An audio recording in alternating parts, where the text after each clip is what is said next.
Matt Ryan on Pardon My Take earlier this week. A candid Matt Ryan.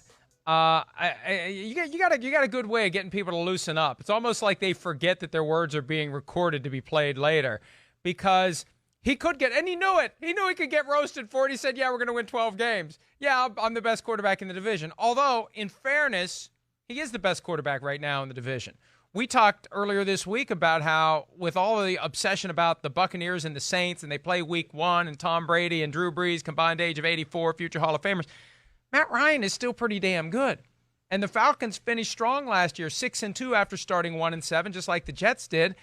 They're one of those teams that we should be pointing at saying we need to keep an eye on them. And Matt Ryan, already 10th all-time on the passing yardage list, 11th on the passing touchdown list. He's got plenty of gas left in the tank. He's going to keep climbing that ladder.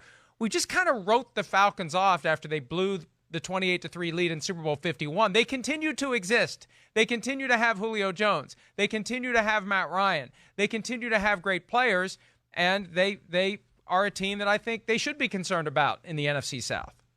Absolutely. Absolutely. They had a lot of injuries, obviously, on defense last year that kind of derailed the start of their season, but they played well in the back half of the season. They showed some life. They went out to San Francisco and won against the 49ers. They beat the Saints. Matt Ryan is one. I was, and I don't mean this in a bad way, I was shocked with how great that interview was and how, likable and open Matt Ryan was, because I just didn't know that. You watch these guys for a really long time and you don't really have a sense of their personality. And then we had Matt Ryan on for 30 minutes and I was like, Matt Ryan's awesome. He's awesome to talk to. So it was a lot of fun to have him on. And Mike, you're right. Matt Ryan, he is, up there with the most underrated quarterbacks in the NFL. If you look at his career, I went back and I looked at it. He came in the league in 2008. Since 2008, there has only been one time that Matt Ryan has finished out of the top 10 in QBR, and that was 11. He finished 11th. So, and he's been 1, 3, 9, 5. Like, he has been a top 10 quarterback consistently for a decade now. And it's crazy that we kind of just forget about Matt Ryan, because when you say that, when you talk about longevity, you talk about, having the consistent, great, seasons, top 10 seasons. That's what every franchise is looking for. And when we make our lists, Matt Ryan is sort of passed over because he's just not a name that you think of. And we actually talked to him about that. And it really is, and it's stupid for us as fans and analysts and whatever you want to call myself. It's stupid what we do, that it basically just comes down to, did you win a Super Bowl or did you not? If Matt Ryan won the Super Bowl, if the 28-3 never happens, we are saying Matt Ryan, with Russell Wilson, with Patrick Mahomes, with Aaron Rodgers, with Tom Brady, we are absolutely doing that. It's so dumb that one single, the 2 quarters, preclude us from putting him in that top echelon of quarterbacks. And take it a step farther, it's almost as if that loss in the Super Bowl after they were up 28-3 disqualifies him from any future consideration. Yeah. It's like he never existed. Like, go away. You're done. You had your chance. And there he is at number 7 on the Chris Sims Top 40 Quarterback Countdown. That surprised a lot of people. It shouldn't have. What should surprise people, if you're listening to us and thinking about ways maybe you could make a little extra discretionary income, Matt Ryan plus 4,400 on the MVP odds. Plus 4,400. Look, I'm not saying that he's in the 3 or 4 finalists in my mind, but at plus 4,400, that's awfully intriguing. Plus 4,400 is intriguing. The Falcons have 10 out of 11 starters on offense or first-round picks, and I know people will say, well, a first-round pick doesn't really mean anything after a first-round pick. Au contraire, I always think a first-round pick. Kevin White, if they get Kevin White, I'll think that he's going to be great, because if you were a first-round talent, you're a first-round talent for life. And, yeah, I think the Falcons, the way they finished last season, they're going to be a team that is going to be in the mix this year. And Matt Ryan, if that really is kind of the recipe, right? If the Falcons are in the playoff picture, Matt Ryan will be in the MVP discussion. And I think this year it's going to be even more clear and simple than ever before. With 7 teams per conference making the postseason, only 1 team will earn a bye per conference. I think the MVP, barring some sort of historic performance by someone from one of the other teams, the MVP is going to be, more likely than not, the quarterback of one of the two number one seeds. So if the Falcons find a way to defy expectations, catch people napping, win 12 games, as Matt Ryan guaranteed to you and my internet son, PFT commenter, they're in position to be the one seed. And also, if they do play at that level, that means Matt Ryan is necessarily going to have a strong statistical year, and they could sail over that 7.5 over-under win total and maybe end up the one seed, and then Matt Ryan maybe ends up allowing people to cash the ticket at plus 4,400.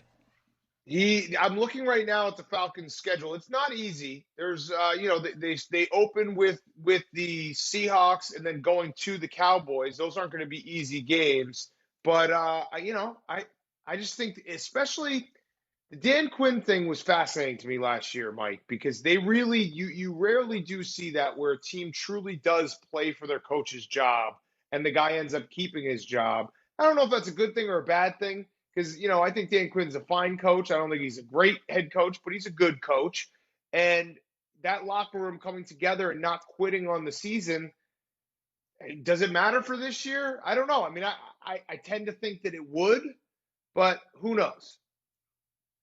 So the four starting quarterbacks in the NFC South are Drew Brees, Tom Brady, Matt Ryan, and Teddy Bridgewater. They also have Taysom Hill and Jameis Winston floating around in the division. Who is the best quarterback in the division right now? I noticed that you just said Taysom Hill before Jameis Winston, which is utterly ridiculous because Jameis Winston is a future Hall of Famer and he is a starter, something that Taysom Hill has never done. The best quarterback in the NFC South, I'll rank them. I think it's still Tom Brady 1, Matt Ryan 2, Drew Brees 3, Jameis Winston 4, Teddy Bridgewater 5, Taysom Hill 6. Yeah, I'm going to go Matt Ryan number 1. I am. I agree with him. I think that the one thing that we are not looking at with Tom Brady is the fact that he is going to be 43 in just a few weeks. Father Time is undefeated, and no amount of avocado ice cream is going to stave that off. And I think this is the year we really start to see the decline. Mike, no one forgets that Tom Brady is 43 years old. No one forgets that Tom Brady is defying age right now. But people assume he can keep playing at a high level indefinitely. But guess what? If you started assuming that Tom Brady could keep playing at a high level indefinitely when he was age 37, you would have been right 6 years in a row. So, yeah, you could be the guy who says this is the year that he falls off a cliff. But, again, he's done it every single year, so I'm not going to be that guy. But at some point, he's going to fall off the cliff. I know. At some point, the cliff is coming. I said that 5 years ago. I know. It's right, crazy. But I didn't say it 5 years ago. I'm saying it this year. I'm saying that when you throw in – Is this your first time saying it? This is my first time saying it. I don't know. Are you saying it? But I'm saying that it's telling to me that the Patriots decided to go with Jarrett Stidham over Tom Brady. And through this process of doing the Chris Sims Top 40 Countdown, we looked at film of Stidham from preseason last year. And I know that's not as relevant as regular season real live game footage would be, but there's some promise there, and the system is what it is. And I think that Bill Belichick got to the point where he just decided that, yeah, it's coming. Get rid of him 1 year too early instead of 1 year too late, and they moved on. And it could be that the Bucs are inheriting the 1 year too late Tom Brady. All I'm saying is that I'm not saying he's the worst. I'm just saying he's not the best. I'm saying Matt Ryan is going to be better than him, and maybe Brady will be number 2.